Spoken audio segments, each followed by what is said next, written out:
Next news में आपका बहुत बहुत स्वागत है। मैं हूं आपके साथ अबरारुल अकरम। दर्शकों, बिहार की राजनीति पर आज इस खास प्रोग्राम में हम विस्तार से चर्चा करेंगे और आपको बताएंगे कि आखिरकार बिहार में हो रहे इस राजनीतिक खटपट का असल कारण क्या है। क्या जानबूझ करके ये स्थिति पैदा की जा रही है?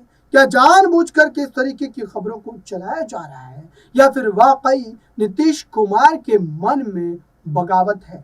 क्या वाकई नीतीश कुमार के मन में कहीं ना कहीं सत्ता बचाने को लेकर के एक डर है और एक भय का माहौल है? मेरे खास प्रोग्राम खेल कुर्सिका में आज इसी बात को समझेंगे और कई रिपोर्ट्स भी मैं आपको दिखाऊंगा, कई बयान भी सुनवाऊंगा, जिससे कम से कम आप ये समझ पाएंगे कि इन बयानों को भी अगर हम जोड़ करके इन तारों को मिला करके समझते हैं तो आखिरकार समीकरण क्या बनते हैं। नीतीश कुमार ने इंडिया गठबंधन की नींव रखी। नीतीश कुमार ने इस गठबंधन को लेकर के तरह तरह के दावे किए। बिहार में पहली बैठक हुई, लेकिन आज वही नीतीश कुमार पलटी मारने को बेकरार है, पलटी मारने को कहीं ना कहीं बेताब है। और अब इस मामले को लेकर के कहीं ना कहीं सत्ता पक्ष और विपक्ष दोनों ही तरफ से बयानबाजी शुरू हो गई है।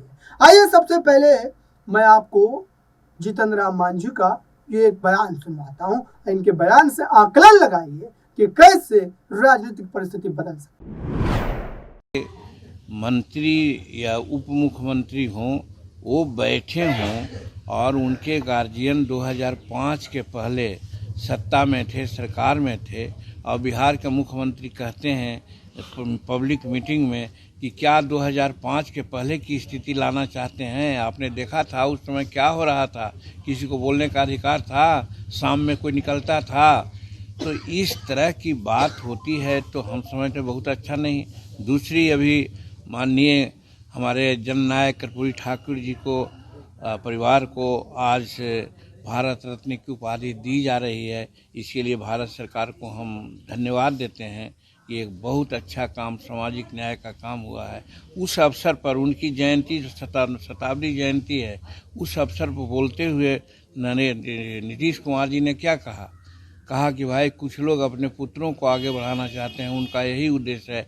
हमरा तो भाई कर्पूरी ठाकुर जी के चरण चिन्हों पर चलते हैं, उन्होंने अपने परिवार को नहीं बढ़ाया, हम अपने परिवार को नहीं बढ़ा रहे हैं।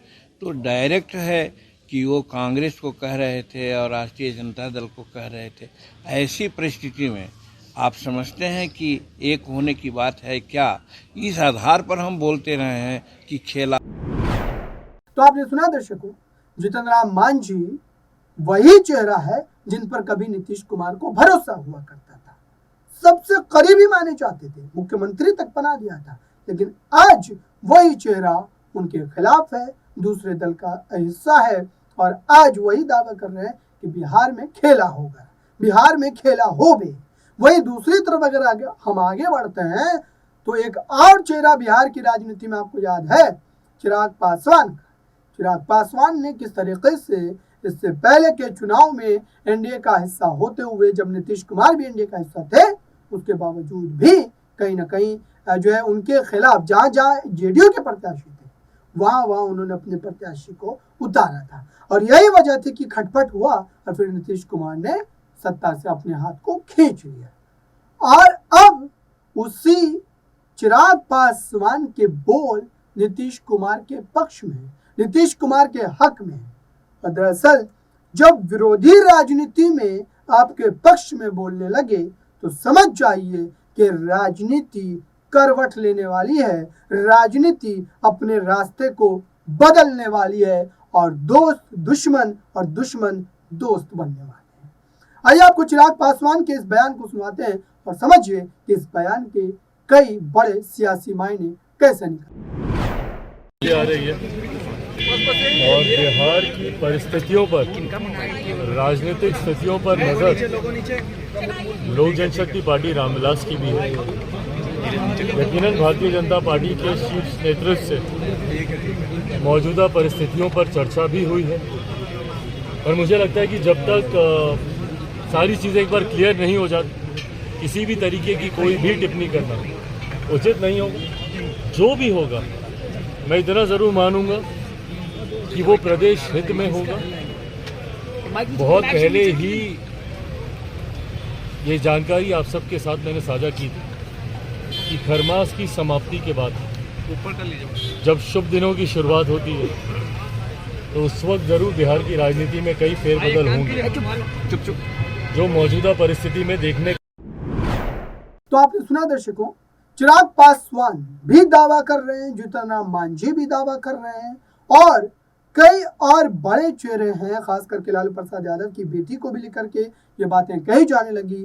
क्या अब नीतीश कुमार वाकई पाला बदलने वाले, चूंकि आरजेडी परिवार के भीतर से भी उनके खिलाफ कहीं ना कहीं आवाज उठनी जो है वो शुरू हो गई है। लेकिन इसमें दम कितना है वो तो आने वाला समय ही बताएगा। भारतीय जनता पार्टी बिहार में किसी भी कीमत पर नीतीश कुमार को अपने साथ मिलाने की कोशिश करेगी। दर्शकों, नीतीश कुमार को अपने साथ लाने की कोशिश करेगी, लेकिन इस कोशिश में वो कितने संभव हो पाएंगे वो तो आने वाला समय ही बताएगा।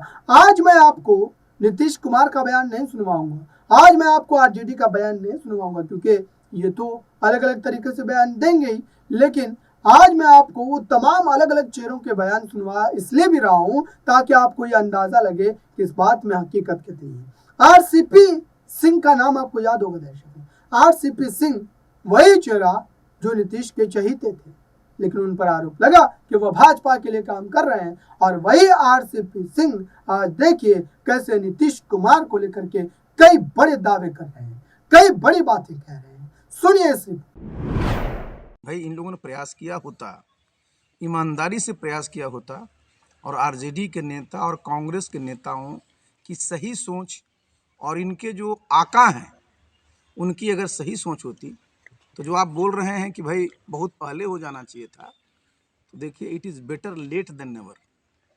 प्रधानमंत्री जी ने जो यह निर्णय लिया है ना, उसकी जितनी भी सराहना की जाए वो कम है, और इन विपक्षी पार्टियों को भी मानना पड़ेगा कि जो प्रधानमंत्री जी का ये निर्णय है ना, वो बिल्कुल खास करके जो गरीब गुरबा है उसका सम्मान बढ़ाने वाला है, और इसीलिए लोग तरह तरह की बातें करते हैं। सर, जदयू और राजद दोनों अलग अलग रैली कर रही है, क्या लगता है? लगता क्या है, तो बहुत सामान्य है, दोनों की तासीर कभी मिलती नहीं। वो तो नीतीश बाबू अपनी गद्दी के चक्कर में, कुर्सी के चक्कर में सारे उसूलों को ठेंगा दिखा दिए, तो इसलिए स्वाभाविक है कि दोनों की तासीर मिलती नहीं, दोनों के विचार मिलते नहीं, दोनों के पार्टी कार्यकर्ताओं का किसी प्रकार से विचार मिलता नहीं। और ऊपर से और समझिए कि जो दोनों पार्टी के शीर्षस्थ हैं, एक की इच्छा प्रधानमंत्री बनने की, दूसरे की इच्छा जितना जल्दी हो सके पुत्र को मुख्यमंत्री बनाने की, तो स्वाभाविक है कहीं भी उनके विचार में, उनके कार्यक्रम में सामंजस्य नहीं है, तो हर एक जगह अलग ही दिखेंगे और अलग हैं ही वो।